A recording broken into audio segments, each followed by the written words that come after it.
나라에 합당치 아니하니라 하시니라. 아멘. 할렐루야. 옆 사람 돌아보시고 잘 오셨습니다. 이렇게 인사 한번 하겠습니다. 예. 누가복음 9장의 중심이 되는 주제를 하나 묻구라면 당연히 제자라고 하는 말입니다. 제자. 누가복음의 제자라고 하는 단어가 24번 나오는데 이 누가복음 9장에만 11번 제자라는 말이 언급이 되어집니다. 그리고 예수님께서 누가복음 9장은 12제자들에게 예수님이 하셨던 사역을 위임해서 파송을 하는 사건에서부터 시작을 해서 하나님의 나라에 쟁기를 잡고 뒤를 돌아보는 자는 합당하지 않다라는 그런 말씀으로 누가복음 9장을 마무리하고 있습니다. 그렇다면 여러분 제자, 이제 오리띠즈 목사님이 제자입니까? 또 아니면 팬입니까?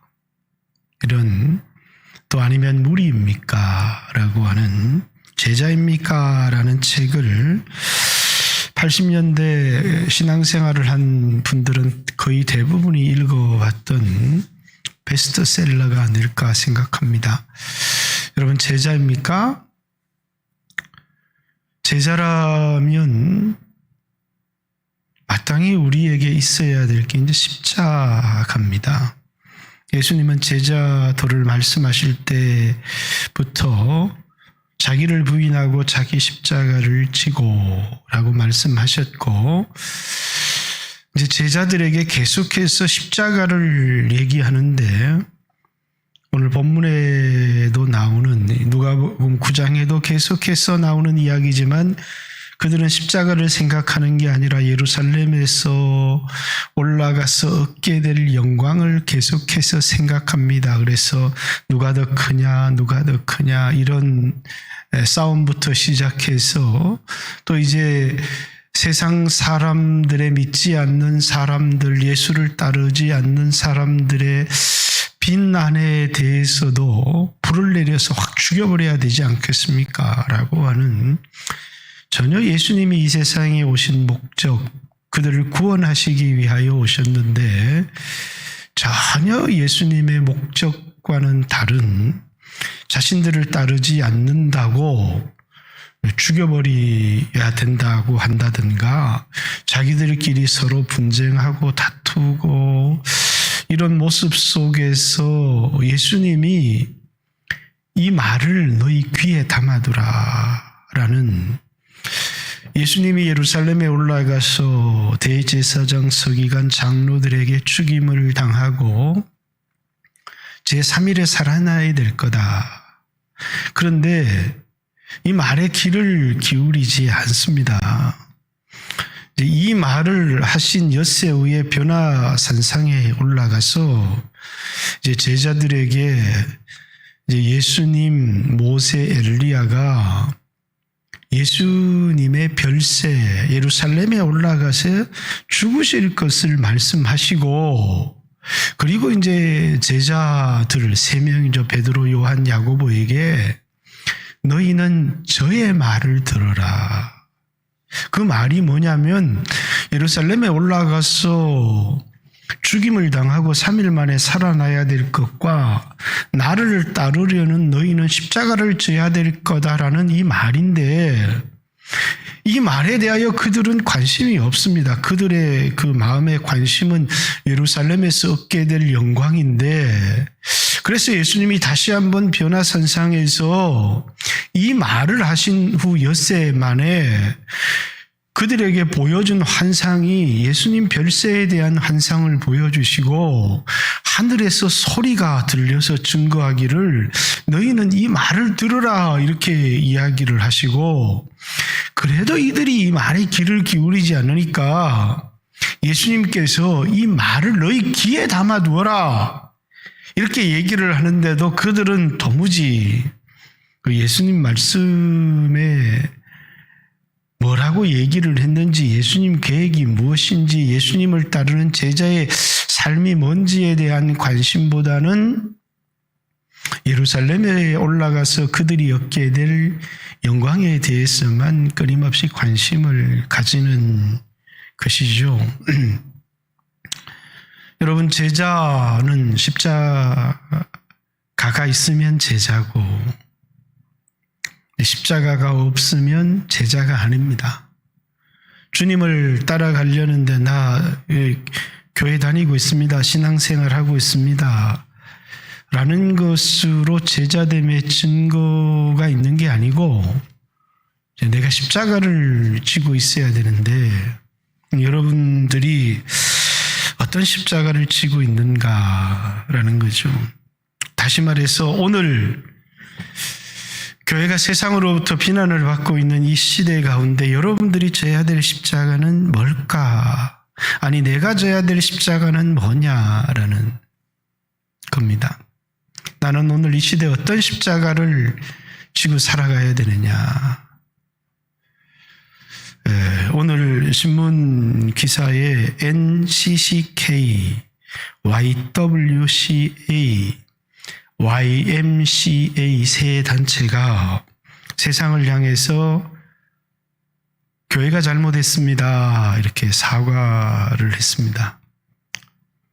나 대신 사과해달라고 하지 않았는데 그래서 사과의 내용이 뭔지, 뭘 사과한 건지, 예를 들어서 우리가 방역에 좀 철저하지 못했던, 예를 들어서 이제 조금 안일한 사람들이 있어요. 미신적인 신앙을 가지고 있어서 그래서 예수 믿는 사람들은 코로나 안 걸린다.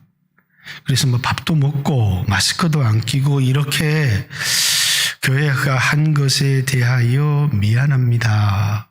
그럼 저는 그 사과에 대하여 100% 동의할 수 있습니다. 그런데 예배 드려서 미안합니다. 그 사과의 내용이 이거였다면 저는 물론 NCCK가 기독교를 대표하는 단체가 아니라 지금까지 기독교를 파괴하려고 하고 기독교를 대적했던 단체이기는 하지만 이제 기독교의 이름으로, 개신교의 이름으로 자신들이 대표를 해서 사과를 한 것인데 사과의 내용이 뭔지, 뭘 사과하는 것인지, 그리고 여러분과 제가 오늘 져야 될 십자가는 도대체 뭔지 이번 한 주간 기도하면서 고민을 했습니다. 그리고 여러분들에게 이제 5분 영상 통해서 지난 주일 메시지, 예수님께서 우리의 짐을 예수님께 맡기라고 이렇게 말씀하셨고, 또 예수님의 멍에를 우리가 메라 이렇게 말씀하셨죠. 그 멍에는 이제 십자가를 의미하는 겁니다. 왜냐하면 우리는 이제 멍에 매는 짐승 이러면 소, 나귀 우리가 잘 알죠. 옛날에 우리도 이제 멍에를 메어서 밭도 갈고 했기 때문에 잘 아는데, 이스라엘에서의 멍에는 혼자 매지를 않습니다. 그러니까 송아지 2마리가 멍에를 메고 쟁기를 끌고 나귀 2마리가 이제 멍에를 메고 이 쟁기를 끕니다. 그렇기 때문에 예수님께서 나의 멍에를 메라 라는 이야기는 예수님과 함께 십자가를 지자는 초청입니다. 이제 바울도 빌립보서의 편지를 쓰면서 나와 함께 멍에를 진 내게 권하노니 이렇게 얘기를 하니까 빌립보 교회에 바울의 와이프가 있었나, 이렇게 멍에를 같이 매는 자라는 것은 부부를 의미하는 것이고, 우리가 잘 알듯이 이제 고린도 전서 6장 14절의 말씀에도 믿지 않는 자와 함께 멍에를 같이 매지 마라, 이렇게 믿지 않는 자와 결혼하지 말라고 하는 그런 표현이죠. 예수님이 나의 멍에를 매라라는 이야기는 우리의 짐을 예수님께 다 내려놓아야 되고, 예수님 십자가를 우리가 함께 지라고 하는 그 예수님의 말씀인데, 왜 멍에를 내려놓아야 되느냐면, 우리의 짐을 내려놓아야 되느냐면, 그 짐을 내려놓지 않으면 자기 문제에 빠진 사람은 그 짐도 무거워서 감당하기 어려운데 거기 예수님 십자가까지 지겠습니까? 그러니까 네 문제는 내게 맡기고 너는 네 문제보다 가벼운 내 멍에를 네가 메고 가라, 이렇게 예수님께서 말씀하신 것이죠. 오늘 이 시대에 여러분과 제가 져야 될 주님의 멍에가 도대체 뭘까? 그리고 또 어제 저녁이었습니까? 예수님이 가르쳐 주신 기도. 예수님이 가르쳐 주신 기도. 예수님은 기도 3가지를 가르치셨습니다. 자, 유대인들처럼 외식하지 마라고 가르쳐 주셨습니다. 사람에게 보이려고 길 큰 어귀에서 손을 들고 기도하는 그 사람은 이미 자기 상을 받았다. 그러면서 기도의 첫 번째 교훈, 외식하지 말라는 것이고, 사람에게 보이려고 기도하지 마라. 두 번째, 이방인들처럼 중언부언하지 마라. 말을 많이 해야 들을 줄 생각하는데 너희들은 저들을 본받지 마라. 세 번째 교훈, 너희가 기도할 때에 너희에게 있어야 될 것을 하늘에 계신 너희 천부께서는 이미 다 알고 계시다. 그러므로 너희는 이렇게 기도하라. 자, 기도의 내용을 말하기 전에 앞에 전제가 있어요. 6장 8절입니다. 마태복음. 하늘에 계신 아버지께서 너희가 기도하기 전에 너희에게 이미 있어야 될 것을 다 알고 계시다. 그것과 그러므로 이렇게 기도하라는 구별된 것이 아니라 너희에게 있어야 될 것을 위해서 기도하지 말고 기도의 내용을 이렇게 해라는 것이죠. 하늘에 계신 우리 아버지요, 이름이 거룩히 여김을 받으시오며 당신의 나라가 이 땅에 임하게 하시옵고 당신의 뜻이 이 땅에 이루어지기를 원합니다. 라고 하는 기도를 가르쳐 주십니다. 그러면 이제 우리의 필요도 기도해야 되니까 우리에게 일용할 양식, 우리가 우리에게 죄지은 자를 용서해 줄 것, 우리가 악에 빠지지 않고 시험에 들지 않게 도와주세요. 이렇게 그러면서 주기도문에 대한 강해를 쭉 하십니다. 그 강해가 뭐냐면 너희는 너희 몸을 위하여서 무엇을 먹을까, 무엇을 마실까, 무엇을 입을까 염려하지 말고 이방인들이 구하는 것처럼 구하지 마라, 이런 것들을. 그리고 먼저 그의 나라와 그의 의를 구하라. 오늘 제자도에서도 중요한 게 뭡니까? 아버지를 장사해야 되겠습니다.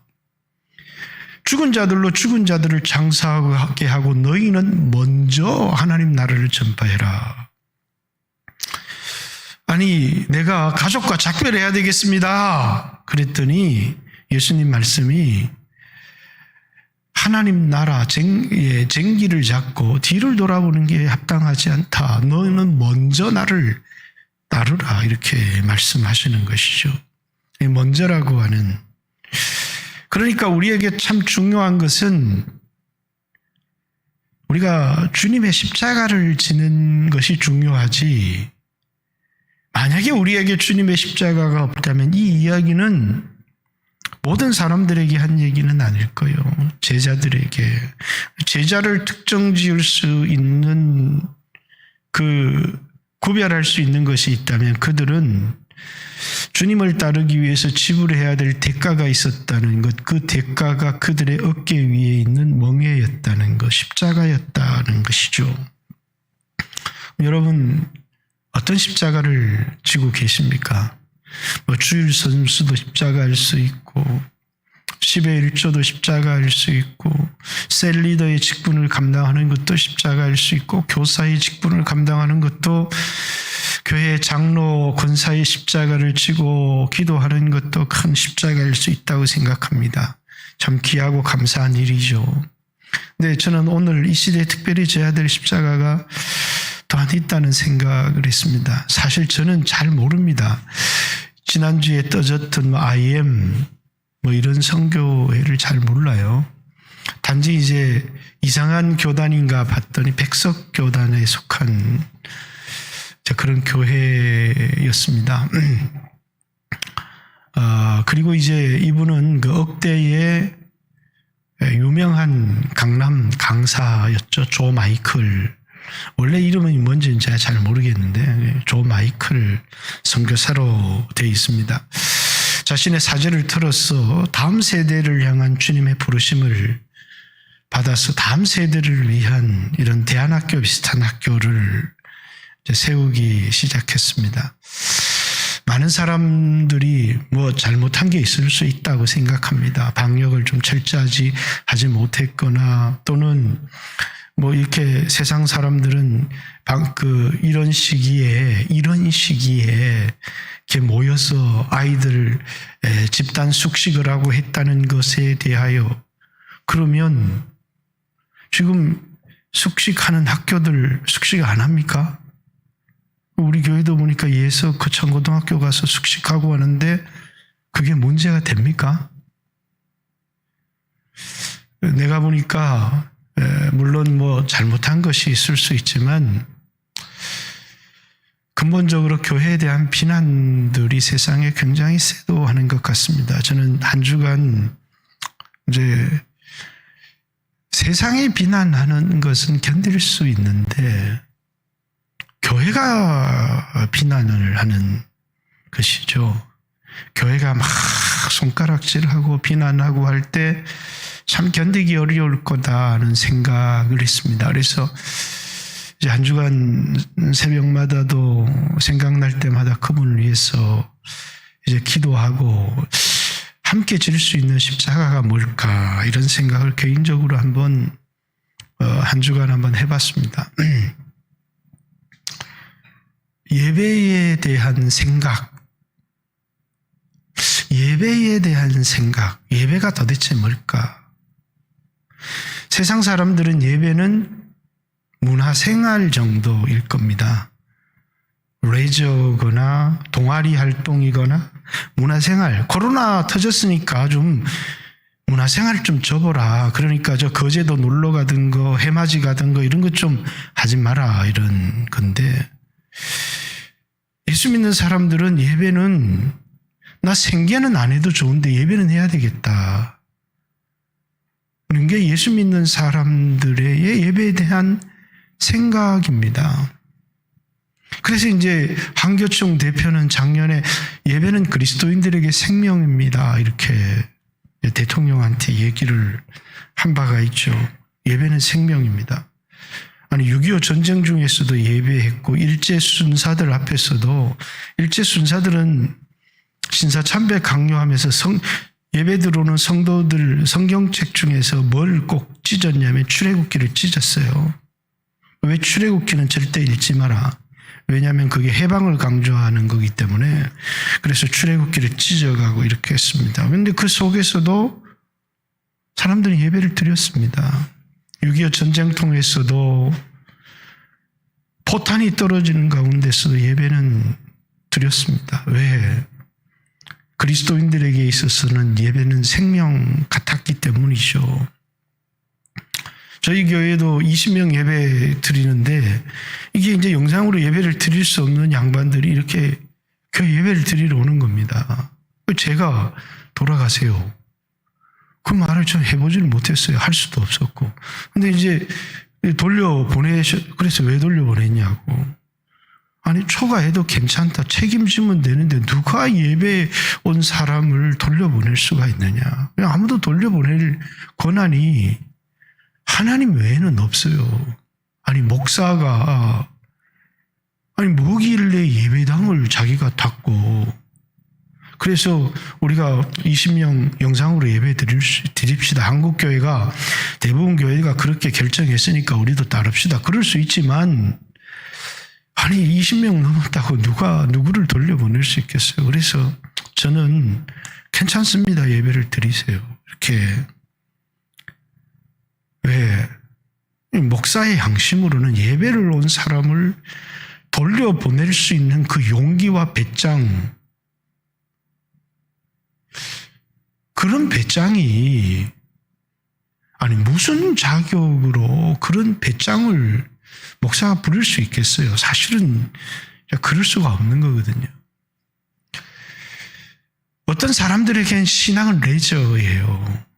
그런데 예배를 드리라, 예배를 드리지 마라, 헌금은 이렇게 해라, 목사는 이렇게 세우라고 하는 것을 국가가 간섭을 하기 시작한, 예배를 몇 명을 드려라. 그러니까 어떤 사람들이 이 국가의 교회에 대한 간섭을 벗어나서 신앙의 자유를 찾기 위해서 영국에서 유럽으로 떠난 거예요. 저 신대륙으로. 왜? 그들은 삶의 근거지, 모든 게 거기 있었지만 예배를 드리지 말라고 하는 것도 아니에요. 단지 국가가 예배에 간섭하기 시작한 겁니다. 그걸 국교회라고 합니다. 그래서 그들은 예배를 드리지 말라는 것도 아니고 신앙생활을 하지 말라는 것도 아니고 예수 믿는 사람 죽이는 것도 아니에요. 국가가 교회의 예배에 절대 간섭해서는 안 된다. 그게 뭐냐면 미국 헌법에 명시된 이 국교 분리입니다. 이 정교 분리의 원칙입니다. 이건 미국 헌법에도 우리 헌법에도 명시되어져 있는. 그러니까 이제 교회가 뭐냐면 예배가 20명 드리든 50명 드리든 그거는 교회가 결정하지 국가에서 결정하는 부분이 아니다는 거예요. 그게 신앙의 자유입니다. 그것 때문에 뭘 갔냐면 자기 재산 다 내버려두고 미국으로 떠난 겁니다. 그리고 거기 수없는 사람들이 질병으로 그렇게 떠났는데 질병 안 걸리고 안 굶어 죽고 추위에 안 떨어 죽는 사람 죽었어요. 병들어 죽고 굶어서 죽고. 그러면서 그들이 그곳에 가서 제일 먼저 한 게 자기 집 지은 게 아니에요.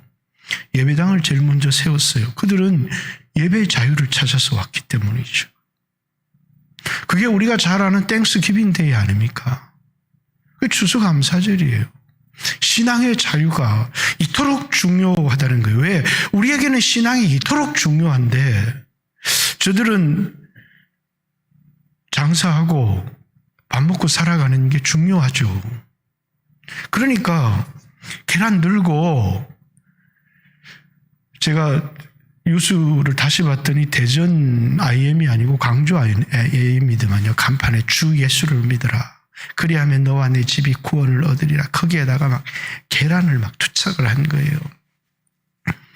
근데 마음이 참 아파요. 왜? 그분들도 얼마나 답답했겠어요. 그죠?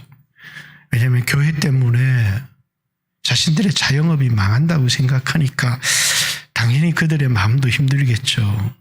그러나 이건 언론의 영향, 국가의 영향이 상당히 많은 겁니다. 왜? 밥 먹고 사는 건 그토록 그들에게 중요한데 예배 드리는 것은 하나도 우리에게는 하나도 그러니까 제가 그런 얘기를 했죠. 8개 직종별로 코로나 감염 지수 평가를 했습니다. 8개 직종 중에 교회가 8위였어요. 0.42%. 자영업이 1등이었습니다. 그런데 국가에서는 자영업 해도 괜찮은데 교회는 예배 드리지 말래요. 차별이죠. 우리는 차별을 원하지 않는다는 거였어요. 국가에서 3단계 가서 모든 문을 닫고 코로나 죽이면 교회도 얼마든지 거기에 협조하겠다. 그런데 다른 데는 문을 다 열어놓습니다. 교회만 하지 마라. 이것에 대해서 교회가 생각하는 것은 종교 탄압이다 이렇게 생각을 한 것이죠. 자, 어쨌든 그렇다고 우리가 분노하고 국가와 싸울 수는 없습니다.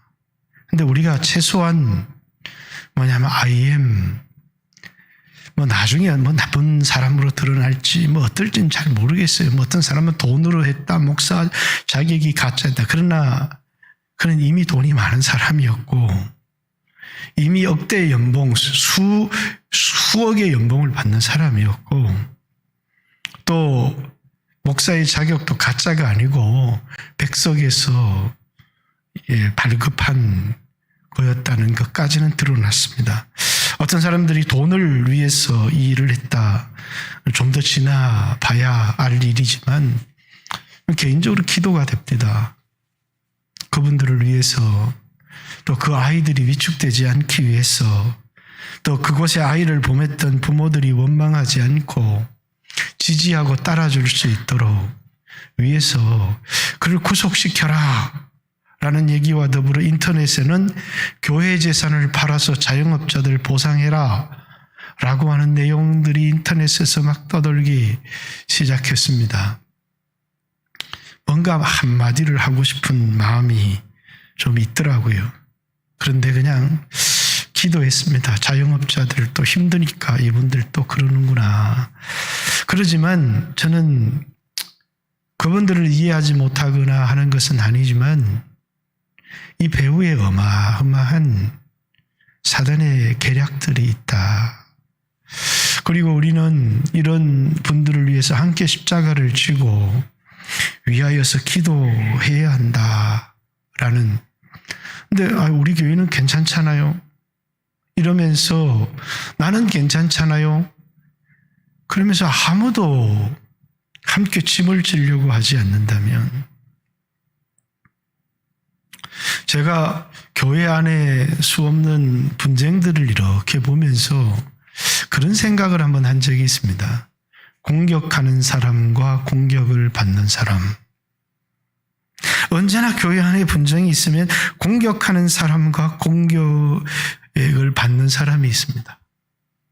그런데 언제나 그 당시에는 공격을 하는 사람은 정의롭고 공격을 받는 사람은 부정한 것 같아요. 온갖 얘기들을 지어내어서 그들 안에 시기, 분노들로 공격을 하는데 나중에 결과를 보면 자, 내가 아무리 옳아도요 십자가를 지고 주님을 따르는 사람들은 그렇게 공격하는 본능을 갖고 있지 않습니다. 그래서 공격을 당하는 사람이 대부분 하나님 편에 선 사람들인데 묵묵히 기도하면서 그것들을 이겨내는 모습들을 참 많이 봤습니다. 그래서 제가 청년들이나 우리 아이들도 만나면 교회 안에 분쟁이 있으면 뛰어들지는 않더라도 항상 공격받는 쪽에 서서 묵묵히 그 공격을 받아내고 감수하고 참고 기도하고 하는 사람이 이기는 것이지, 분노하며 막 공격을 쏟아내는 사람들이 승리하는 게 결코 아니다. 물론 교회 안에 분쟁이 전혀 아닙니다. 그러나 저는 여러분에게 묻고 싶은 게 오늘 이 제자도잖아요. 여러분 십자가 지고 있는가? 라는 겁니다. 오늘 이 시대에 하나님이 우리에게 요구하시는 십자가. 저는 기도하면서 주로 이런 생각을 했습니다. 하나님께서 지금 이 한국교회를 좀 가르고 계시는구나. 손에 키를 들고, 그 키는 자동차 키가 아니에요. 그죠? 그 키라고 하는 것은 우리가 키질하는 키죠. 이제 옛날엔 도립개질을 하고 나서 바닥에 흙과 양식을 이렇게 키질을 했어요. 그 키질을 하는 중요한 이유는 쭉정이는 바깥으로 날리고 알곡은 이렇게 키질을 하면 깨는 누르고 쭉정이 날아가잖아요. 알곡과 쭉정이를 가리는, 손에 키를 들고 알곡과 쭉정이를 가리시는. 저는 지금 그런 시대 같다는 느낌을 개인적으로 참 많이 받아요. 그래서 이제 우리 교회에 수없는 교회들이 뭐 비난을 하기도 하고 어떤 그리스도인들도 내가 30년 예수 믿었는데 아유 이번 기회에 그냥 교회 뻥 차버리니까 속이 다 시원하다고 그렇게 댓글을 다신 분들도 있더라고요. 위에서 언젠가는 정말 이 사람이 하나님의 선택된 사람이라면 두들겨 맞고 돌아올 텐데 그런 생각도 했지만은 어쨌든 이때는 십자가를 진 사람이 알곡이에요. 그죠? 십자가가 없는 사람이 제자일 수도 없고 알곡일 수도 없죠. 예수님이 그 당시에 수없는 사람 인기를 끌기를 원했다면 그것으로 자신의 사역을 감당하기를 원했다면 수없는 사람들이 해주는 인기에 너무 감격하고 인기가 떨어졌을 때 낭망하고 절망하고 그러나 예수님은 그것과 아무런 상관이 없어요. 수없는 사람들이 자기를 따라와도 거기에 무관심하셨고 수없는 사람들이 자기를 비난할 때도 그것에 대하여 개의치 않으셨습니다. 저는 한국 교회가 무슨 세상이 비난을 한다고 하니까 이렇게 하면 교회가 망할 것 같고 그리고 막 세상의 비난이 정의인 것처럼 세상에 빛이 돼야 되는데 한국 교회가 세상으로부터 비난을 받았어 되겠느냐? 비난은 예수님이 제일 많이 받았어요. 중요한 건 주님을 따라가는 것이죠. 세상의 비난, 그럼 세상이 원하는 교회가 될 겁니까? 세상이 원하는 교회가 세상을 구원할 수 있는 교회입니까? 세상을 변화시킬 수 있는 교회입니까? 그렇지 않죠. 전혀 그렇지 않습니다. 그렇기 때문에 교회는 십자가를 지고 주님을 묵묵히 따라가는 겁니다. 주님도 그걸 말씀하셨던 거예요. 그리고 교회는 자신의 능력으로 이걸 감당할 수가 없어요. 그래서 제자를 보내시면서 권능도 주시고 선포할 말씀도 주시고 귀신을 쫓아내는 능력도 그들에게 주셨습니다. 그리고 이제 빈들에서는 이제 광야죠, 광야. 빈들은 이제 우리말로 번역하면 광야입니다. 이스라엘 백성들이 광야에서 만나를 먹었습니다. 근데 양식이 떨어진 거예요.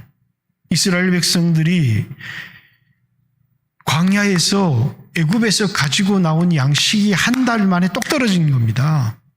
그래가지고 막 모세를 원망하기 시작했어요.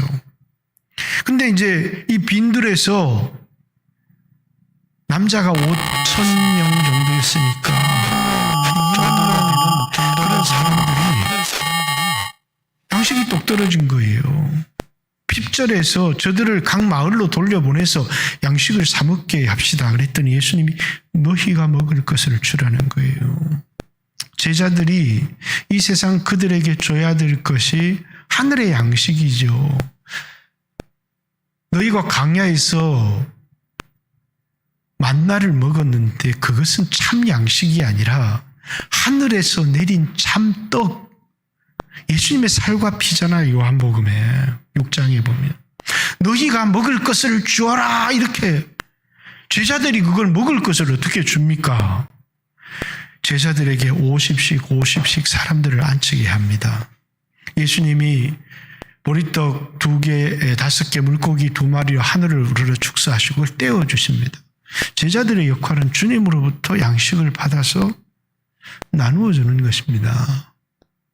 주님으로부터 말씀을 받아서 그걸 사람들에게 나누어 주는 것인데 그것이 뭐냐면 그 사람들을 살리는 거예요. 육체가 전부라고 생각하는 사람들에게 있어서는 그게 양식이 아닐지 모르지만 여러분과 저에게 있어서는 자영업자들이 벌어들여서 육체를 살게 하는 돈이라고 하는 양식 이상으로 말씀이라고 하는 하나님이 우리에게 뭐라고 말씀하시는지가 너무 중요한 겁니다. 고린도전서 15장 부활장에 바울이 부활이 없다고 하는 사람들에게 만약에 너희가 기독교 신앙을 믿어서 바라는 것이 이 세상이 전부라면, 이 생이 전부라면 이 세상에 내가 가장 불쌍한 자다, 이렇게 얘기를 합니다. 만약에 우리가 예수를 믿어서 그냥 이 세상에서 잘되고 배불리 먹고, 근데 저는 오늘 이 땅에 그런 그리스도인들이 너무 많은 것 같아요. 그래서 예수 믿어서 이 땅에서 높은 자리에 올라가고 많은 소유 얻고 좋은 대학교 들어가고 좋은 직장 구하고 그러면서 그의 나라와 그의 의를 구하지 않는 거예요. 만약에 부활이 없다고 한다면 예수를 믿어야 될 이유가 어디에 있어요?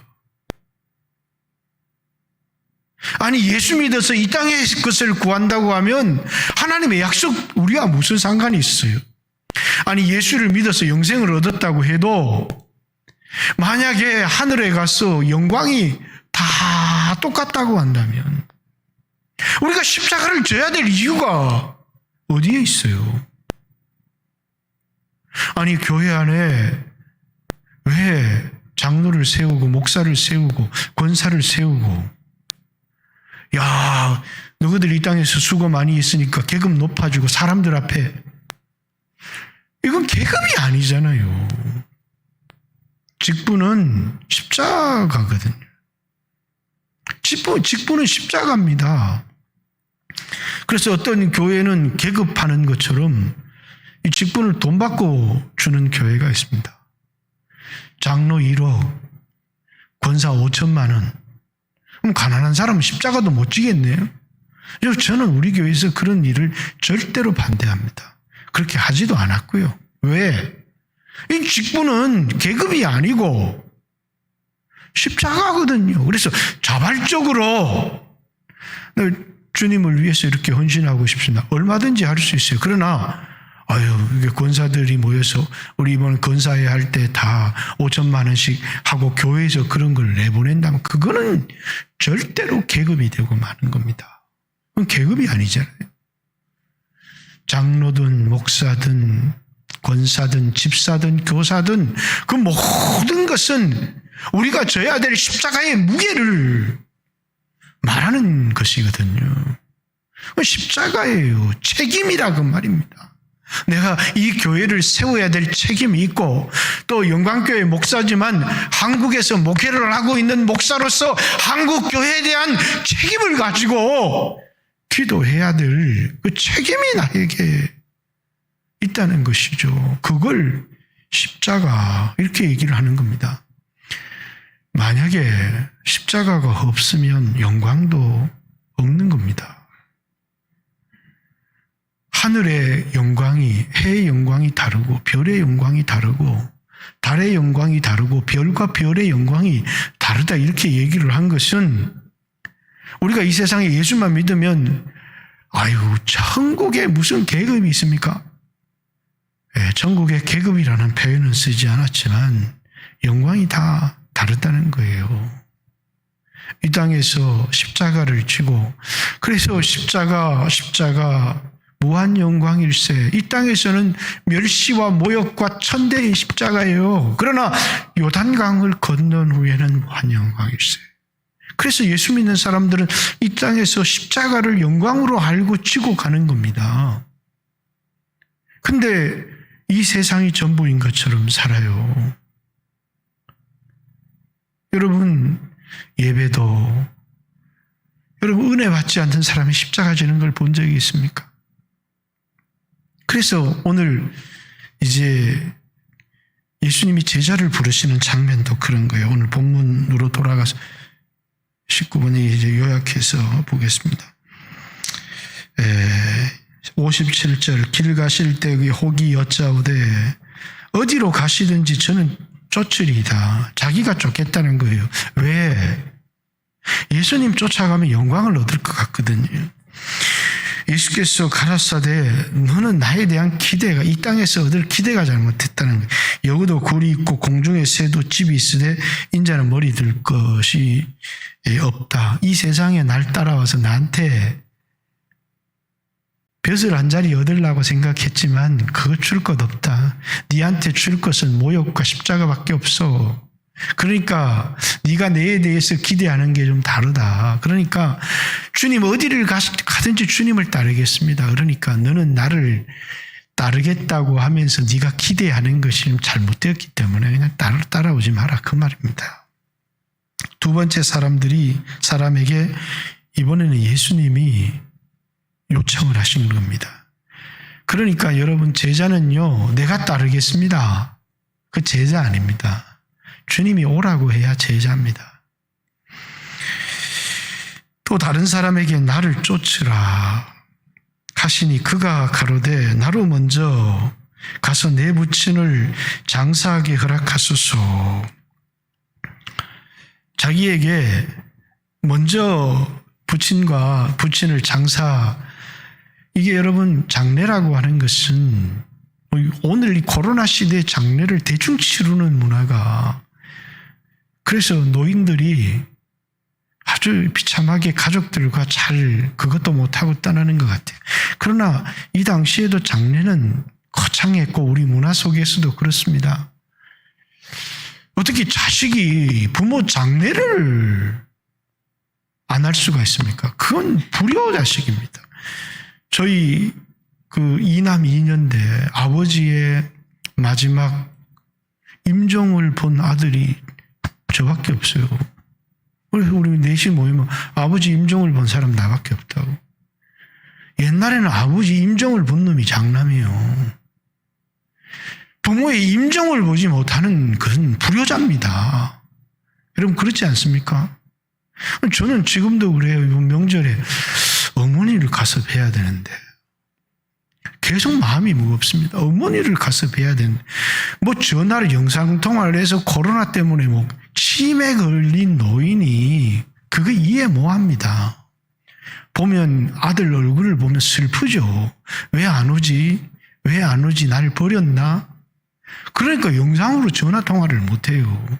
가면 막 아들이 왔다고 막 너무 좋아하시는데, 아니 영상으로 어머니 잘 계십니까? 이러면 왜 날 버렸나? 왜 날 버렸나?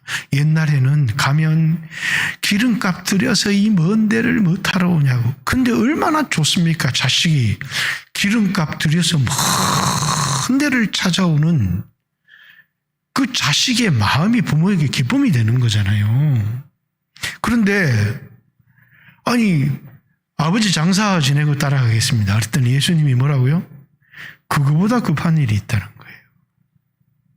너는 먼저 하나님 나라를 전파해라. 죽은 자들에게, 그건 이 세상 사람들에게 맡겨도 되는 일이잖아. 네가 꼭 해야 되는 일 아니잖아.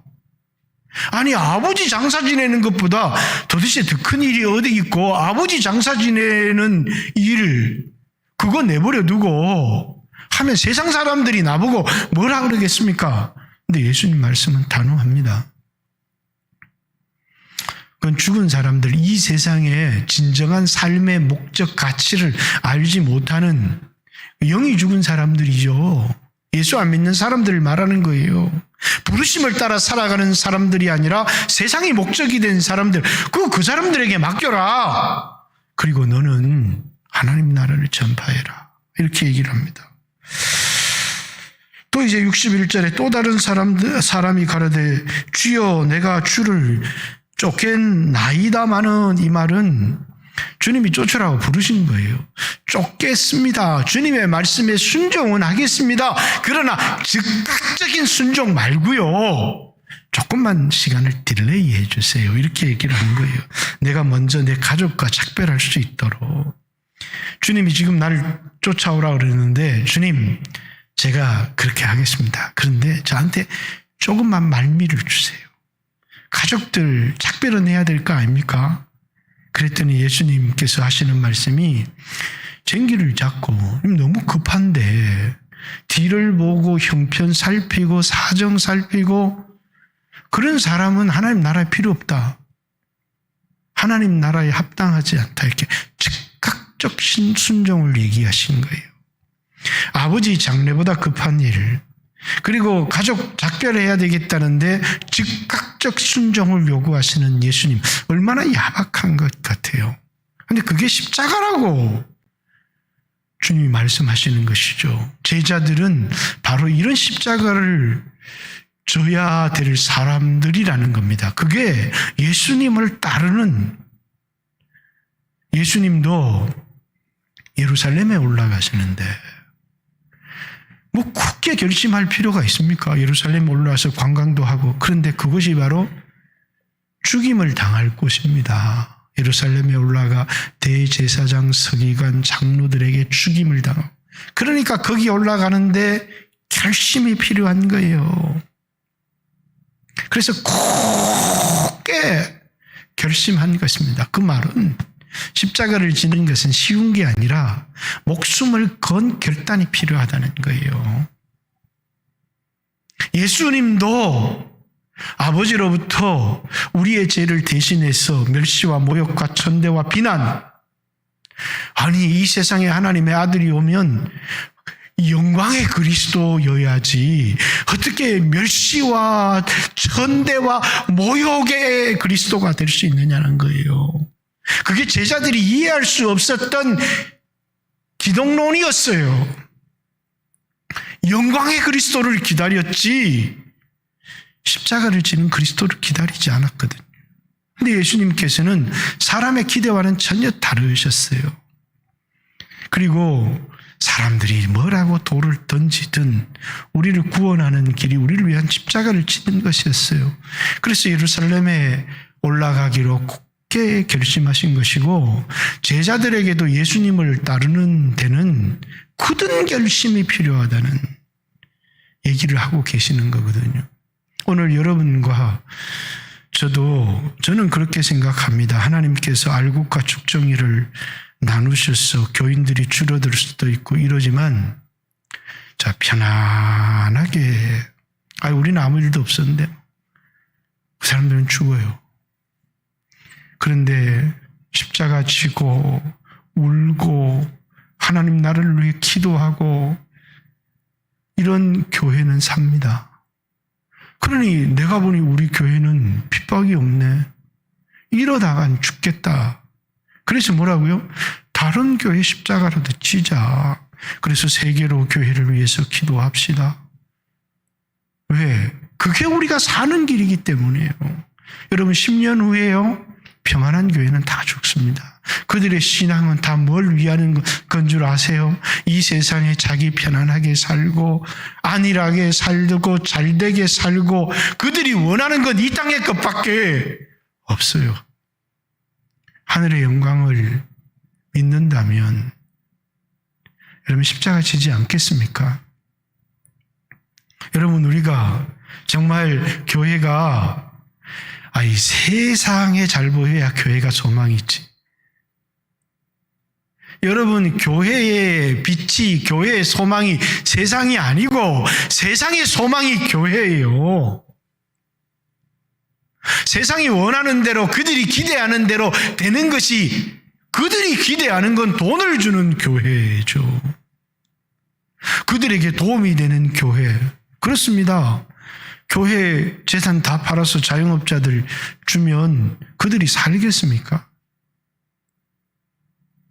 공산주의가 사람을 살린 일이 있습니까? 전 세계 어느 공산국가에도 그렇지 않습니다.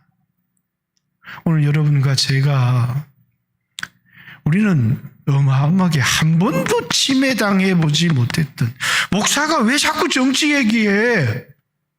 우리는 한 번도 침해되지 못했던 예배 자유가 침범을 당하고 있습니다. 그러니 기도하자는 겁니다. 우리의 싸움은 들고 나가서 우리는 이런 싸움도 대한민국 국민으로서 우리의 주장도 해야 되겠지만, 세상 사람들에게 거친 몸싸움보다는 우리는 정말 영적으로 기도하고 세상을 위하고 기도해야 합니다. 그래서 오늘 본문에 이런 얘기도 나와 있는 겁니다. 예루살렘으로 올라가는데 사마리아라고 하는 이제 올라가는 게 아니죠. 사실은 내려오는 겁니다. 그런데 우리 지형으로는 내려오는 거지만 예루살렘이 해발 한 800m 높기 때문에 다 올라간다고 이렇게 표현한 겁니다. 그런데 그 중간에 사마리아가 있습니다. 그런데 사마리아 사람들이 길을 통과하기를 허락하지 않는 거예요.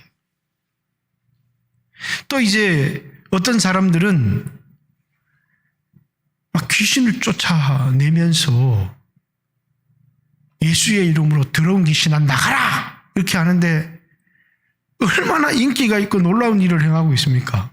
그러면서 예수님을 안 따라요.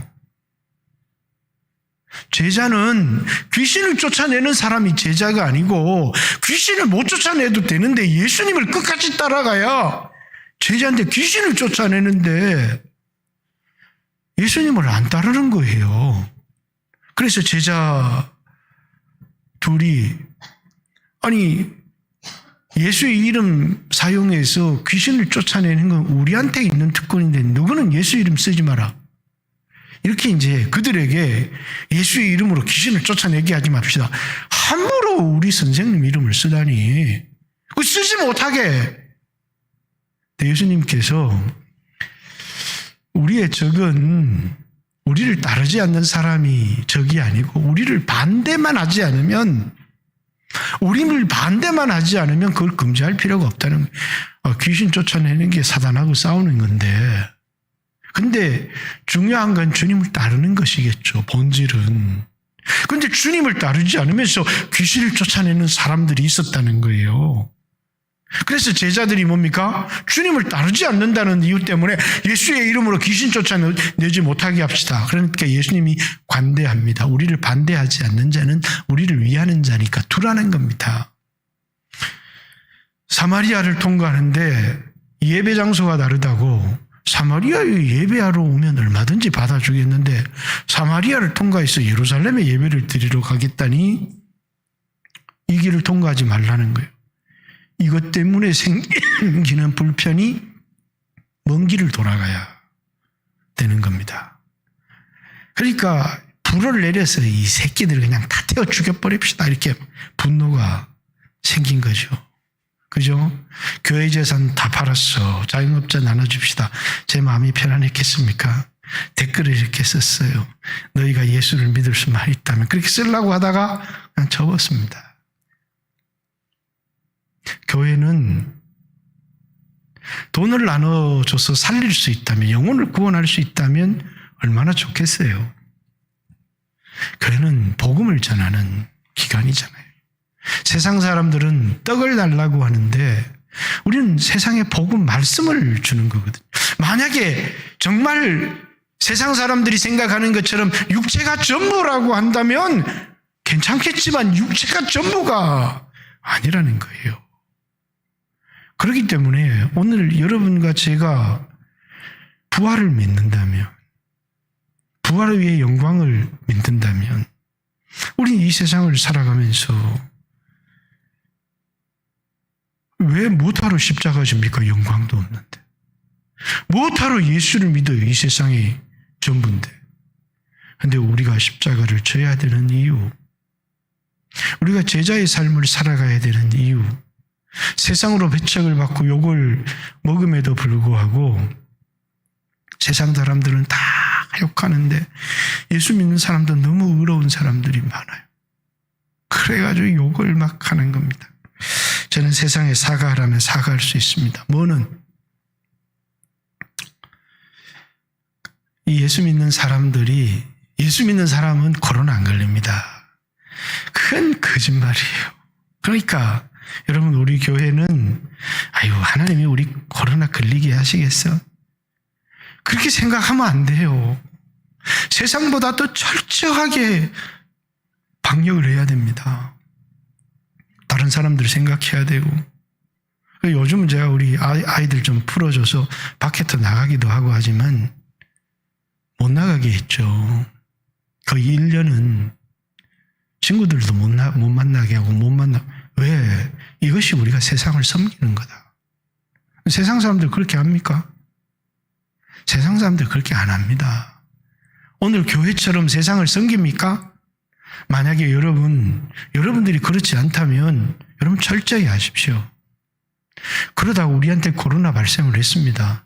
그러면 아이고 이 집사 박 집사는 함부로 살다가 발생을 하면 품어야 되는 겁니다. 내 새끼니까. 허물이 있어도 그래서 미안합니다. 그렇지만 세상은 다 손가락질해도 우리는 품고 기도해야죠. 상처 입지 않도록, 어려움 당하지 않도록, 영혼에 손상이 없도록. 여러분 오늘 여러분과 제가 져야 될 십자가를 잘 생각했으면 좋겠습니다. 여러분 문제에 빠져서 지금 내 코가 석자요. 내가 힘들어 죽겠는데 무슨 내가 그런 생각하냐고. 근데 여러분 지금은 교회를 위해서 어려움 당하는 지체들을 위해서 기도할 때입니다. 한국 교회가 깨어서 기도해야 될 때라는 사실을 잊지 않았으면 좋겠습니다. 주님, 내 짐이 너무 무거워요. 내 짐 맡아주세요. 그래서 주님 앞에 막 기도합니다.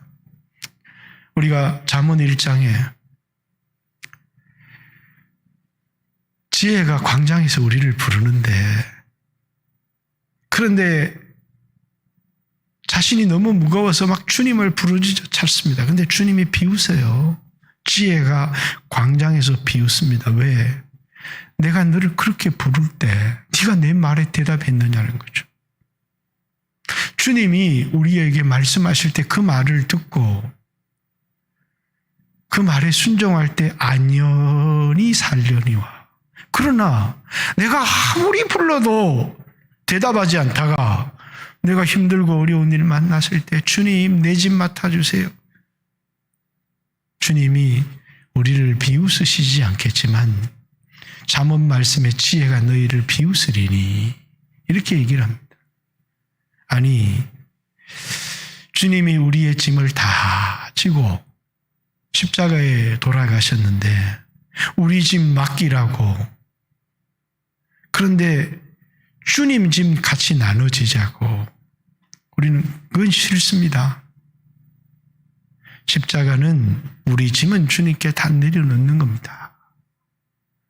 그 짐을 내려놓지 않으면 주님 짐 질 수 없기 때문에 너무 무거워서. 아니 내 삶이 너무 무거운데 주님 여기에다 나보고 십자가까지 지라고요? 절대로 못 집니다. 맡기세요. 그리고 주님의 짐을 지는 겁니다. 우리에게 진정한 복은 짐이 없고 날아갈 듯 홀가분한 게 우리의 복이 아닙니다. 우리의 짐은 주님께 맡기는 거고 주님의 십자가를 내가 지고 내가 주님을 따라가는 것. 오늘 이 시대에 여러분 그것을 위해서 기도했으면 좋겠고 한국 교회를 위하여 한번 금식하고 한번 기도해보자. 여러분 내 자신을 위해서 40일 금식인들 못하겠습니까? 내 자식이 암병으로 죽어가는데 그거 바라보고 있는 부모가 편안하겠습니까? 40일 굶고 금식하는 기도에 마음이 편하겠습니까? 내 자식이 암으로 죽어가면 40일 금식도 합니다. 그러나 한국교회가 힘들어하고 무너져갈 때 그때 너 나 위에 십자가 한번 쳐봤냐?